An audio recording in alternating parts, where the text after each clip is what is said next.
The end of the summer is here, but the Major League Gaming Pro Circuit is still heating up. We've packed our wagons and headed west. All the pros are here and ready for a rodeo unlike any other. So saddle up. It's MLG Friday Night Kickoff. Yeehaw!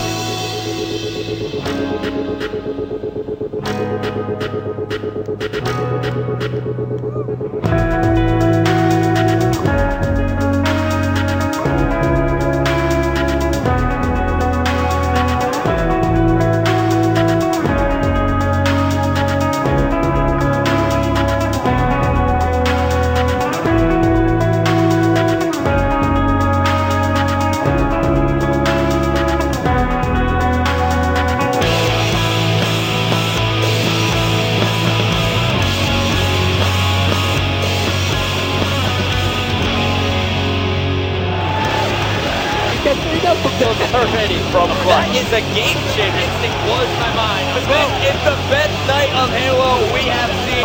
Oh my! Oh! Straight with Columbus.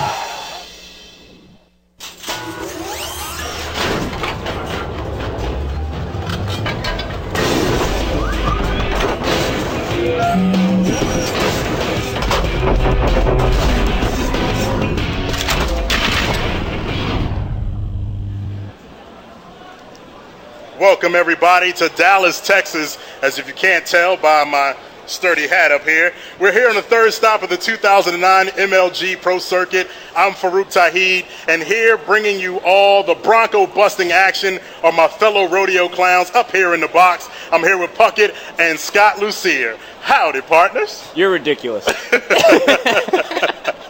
Awesome. I just like but a little ridiculous. I just like that. I like the belt buckle. You haven't seen it yet, but it's there. Trust me. So, gentlemen, it's been a lot going on since Columbus. I mean, we had a long layover. Pretty much the whole summer's going by. How you guys been doing? You know, it's been a good summer, feeling good. I've been gearing up for this event, to be honest. Been trying to get back in my Halo groove. MLG versus the world, it's going down. Well, we're here in Dallas. We're talking about this event. But for a second, we got to take a look back for those who weren't there. And let's talk about Columbus, our event prior to this. I mean, we had so many things happen. Straight ripping wins it. We had a classic upset. We had final boss finish third. So much to talk about. It was awesome. You know, it's really proved in Columbus that straight ripping and triggers down are just that far out in front of everyone else. Final boss, they got third, but really they didn't stand a chance against those other two teams. And Instinct got upset by Classic, something no one thought was possible, and Classic finished fourth. Well, you're over there clearing your throat over there, Scott. What happened? I predicted Classic. You said they'd do good. Yes. I would put money that you would not say Instinct would lose to them. Well, no, I'd be foolish to say that. Anyway. It was awesome. So Columbus was great. We're here in Dallas, Texas, our third event. I mean, so many great things to talk about. So many things have happened. Now, we talk about Classic with the upset over Instinct. Did that prompt any team changes, perhaps? Did we have some team changes happen this season? Yeah. Definitely team changes came from that Classic loss. So we look at the team changes. We talk about what's happened in Instinct, Carbon, Final Boss, all new again. What are we looking at there? Final Boss now has Strong Side back. Walshy's on Carbon. I mean, Instinct picking up Ghost of Yamin. You know, everything is switched up. The other teams, basically 5 to 8 teams underneath the top two, they're looking to make changes. Instinct, they made probably the biggest drastic change. They picked up Ghostiami, replaced Walshy. Final Boss, Strong Side's back, baby. And Carbon, it's rebuilt. As you saw on the pregame show, Shockwave and the crew, they're pretty excited about the new lineups. All right, so before we move forward, let's check out and see what happened in Columbus, guys, and check it out right here, right now.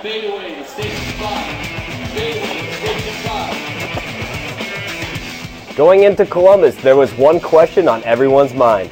Would Triggers Down become the first team to win back-to-back events, or would Straight Rippin' return to the top and reclaim their title as the best team in Halo 3? On their way to a first-place finish in the Meadowlands, Triggers knocked off every team in their way.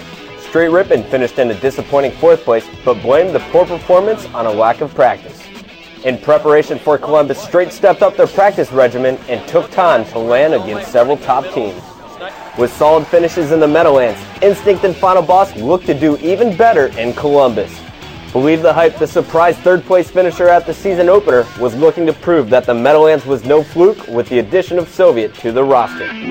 As the early rounds came and went, it became clear that Straight Rippin' was back.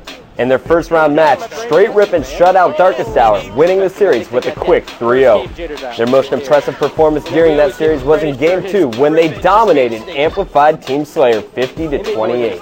Snipedown went absolutely huge in that game, dropping 18 kills with only 4 deaths. I am shocked on this one, Chris. In the post-game interview, it became clear that only one thing was on the team's mind: a chance at Triggers Down.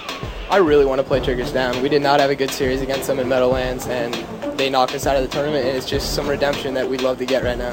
By Saturday night, the top 4 teams had sent the rest of the competition to the losers bracket and were prepared to face off against each other. Triggers Down was matched up against Final Boss, while Straight Rippin' was set to play Instinct. Just like at the Meadowlands, Triggers Down narrowly edged out Final Boss in a tight 5-game series. Going into the Straight Rippin' Instinct match, both Neighbor and Elamite predicted a victory. The Twins haven't won one. I haven't won one in a long time. Dave hasn't won one in a long time, and I think we're due to win.